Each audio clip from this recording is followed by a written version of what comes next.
তো জামাই ষষ্ঠী বন্ধুরা শুরু হয়ে গেছে, এখানে দেখতেই পাচ্ছ। লাইট জ্বালা, পাখা জ্বালা।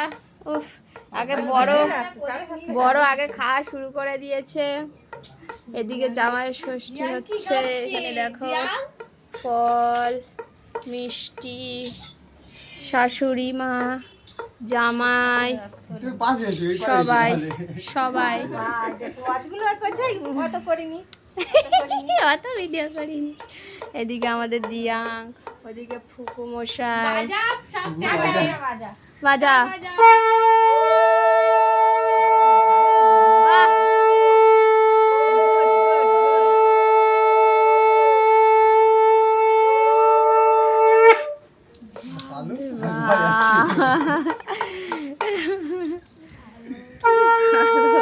বরের ডায়লগটা কপি করে এনেছে